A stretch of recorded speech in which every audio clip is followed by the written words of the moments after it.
Hello, so this is going to be my first attempt at doing a toy review of a Transformers figure.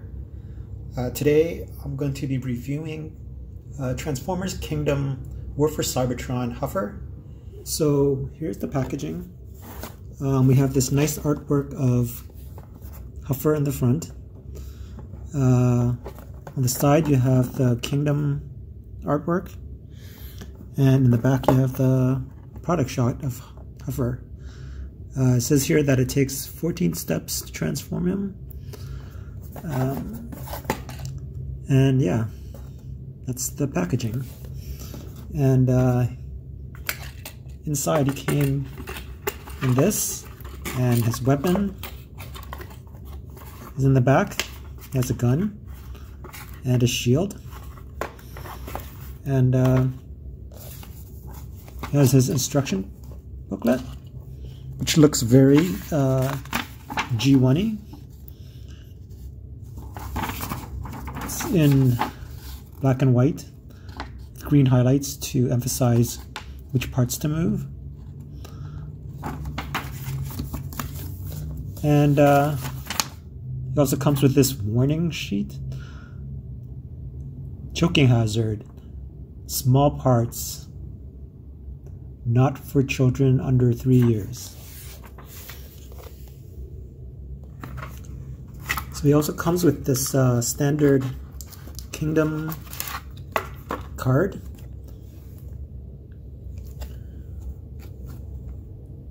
Looks like Dinobot. And then you can peel it. And underneath you have another picture of Dinobot.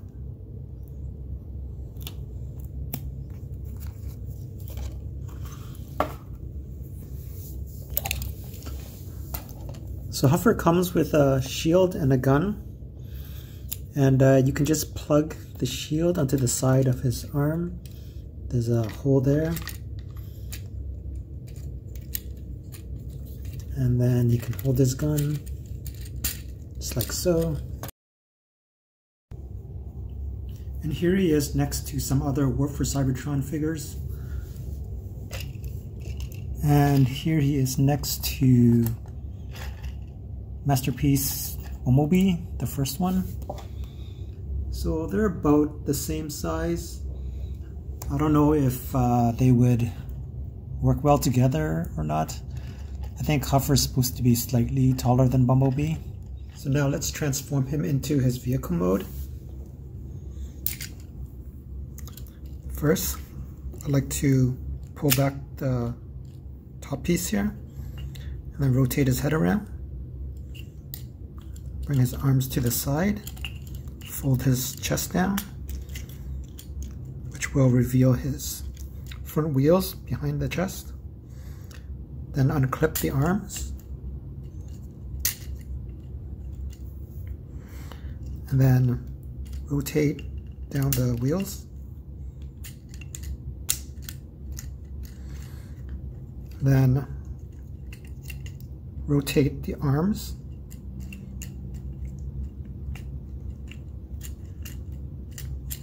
And you can fold the chest back up. At the same time, you can rotate the arms. And then put the top piece back down. So now you can rotate the forearms so that this hole here is at the back, so that it can peg into this orange peg here. Then you can bend the fist down. Same on the other side.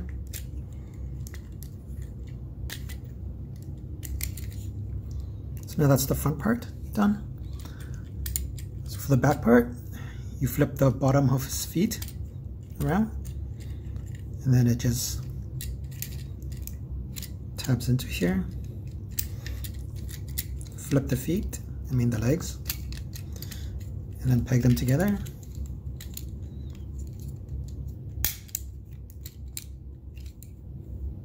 There you have Huffer in his vehicle mode. Let's take a look at his accessories. He comes with this shield that's molded in orange and painted a nice gunmetal gray. And it has nice silver paint on the front. It looks really nice.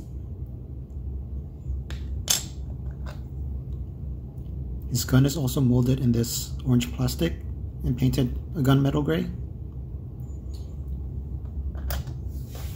So what you can do with the accessories is you can take the shield, and there's a peg on the bottom.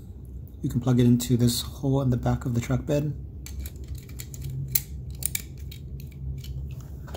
And then you can take his gun, and there's this slot at the bottom that you can use to pry it apart, and it will split in two.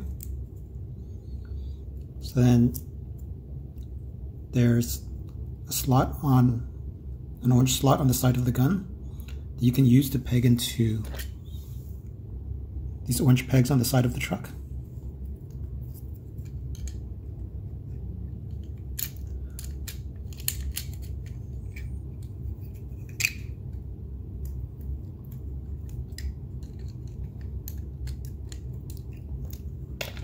So then you get this kind of pickup truck, or I think it looks like a dump truck, but the bed doesn't rotate, so it can't really dump anything. It's pretty nice. He didn't really have this mode in G1, but it's a nice option to have. Here he is compared to other War for Cybertron vehicle modes. It doesn't really scale the best, but they try to make it scale in robot mode, so the vehicle sizing has to suffer. There's nothing really you can do about it. And yes, he does tow Optimus Prime's trailer to replicate that scene in the G1 episode Heavy Metal War, where he tows Optimus Prime's trailer because Optimus Prime is too injured to tow it himself. In terms of articulation, what you see here is pretty much what he can do. Some things to note is that his fists don't rotate, and his head has limited up and down articulation. But he can do a kneeling pose, which is awesome. This is the only Huffer I have in my collection, but I think it's pretty awesome, and it's one of the best Huffers I've seen. So I highly recommend this figure. And that's pretty much it for this review. Thanks for watching.